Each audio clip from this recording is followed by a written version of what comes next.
Hi friends, welcome to SNR channel.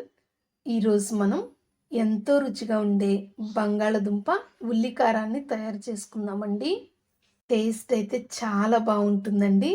ఎలా తయారు చేసుకోవాలో ఆ తయారీ విధానాన్ని చూపిస్తాను. ముందుగా ఒక మిక్సీ జార్ తీసుకోవాలి. అందులో 3 ఆనియన్స్ని కొంచెం పెద్ద ముక్కల్లా కట్ చేసి వేసుకోవాలండి. అలాగే 5 నుంచి 6 పచ్చిమిర్చిని సగం వరకు కట్ చేసుకొని వేసుకోవాలి.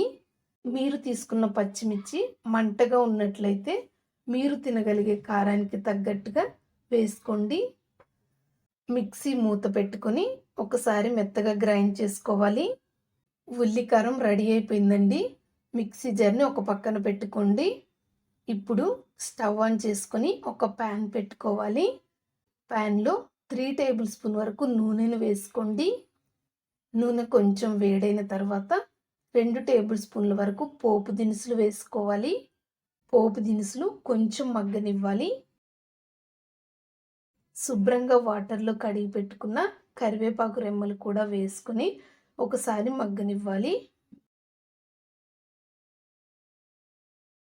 1 టేబుల్ స్పూన్ వరకు ఫ్రెష్గా తయారు చేసుకున్న అల్లం వెల్లుల్లి పేస్ట్ని కూడా వేసుకోండి.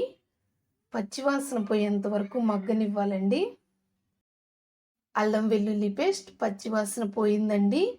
ఇప్పుడు ఇందులో మనం గ్రైండ్ చేసి పెట్టుకున్న ఉల్లికారాన్ని కూడా వేసుకొని ప్యాన్ పైన మూత పెట్టుకొని మధ్య మధ్యలో కలుపుతూ ఒక 10 నిమిషాల వరకు లో ఫ్లేమ్లో ఉడికించుకోవాలి. హై ఫ్లేమ్లో పెట్టారంటే ఆనియన్స్లో ఉన్న వాటర్ అన్నీ తగ్గిపోయి కర్రీ టేస్ట్ ఉండదండి. 1/2 టేబుల్ స్పూన్ వరకు పసుపు, రుచికి సరిపడా సాల్ట్ వేసుకొని 1 నిమిషం పాటు మగ్గనివ్వాలి. బంగాళదుంపలు ఉడికించేటప్పుడు మనం సాల్ట్ వేసుకుంటాం కాబట్టి ఒకసారి చూసి వేసుకోండి. ఉల్లికారం కూడా బాగా మగ్గిపోయిందండి. ఇప్పుడు ఇందులో 400 గ్రామ్స్ వరకు బంగాళదుంపలను ఉడికించి పైన పొట్టు తీసి ఇలా పెద్ద ముక్కల్లా కట్ చేసుకొని వేసుకోవాలి. బంగాళదుంపల్ని చిన్న ముక్కల్లా కట్ చేసుకున్నారంటే మనం కలుపుకునేటప్పుడే స్మాష్ అయిపోతాయండి. ఇలా బాగా కలుపుకున్న తర్వాత మళ్ళీ మూత పెట్టుకొని 1 నిమిషం పాటు లో ఫ్లేమ్లో ఉడికించుకోవాలి. 1 నిమిషం తర్వాత స్టవ్ ఆఫ్ చేసుకొని మీకు కొత్తిమీర ఇష్టమైతే కొత్తిమీరతో గార్నిష్ చేసుకోండి. అలాగే మీ దగ్గర నిమ్మకాయ ఉన్నట్లయితే కొంచెం నిమ్మరసం కూడా వేసుకొని ఒకసారి బాగా కలుపుకోండి. వేడివేడిగా బంగాళదుంప ఉల్లికారం రెడీ అయిపోయిందండి. టేస్ట్ అయితే చాలా బాగుంటుంది ఫ్రెండ్స్.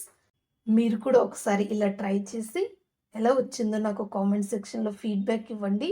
అలాగే ఈ వీడియో కనుక మీకు నచ్చినట్లయితే లైక్ చేసి షేర్ చేయండి. ఇలాంటి మరిన్ని రెసిపీస్ కోసం ఎస్ఎన్ఆర్ ఛానల్ని సబ్స్క్రైబ్ చేయండి. Thank you so much for watching.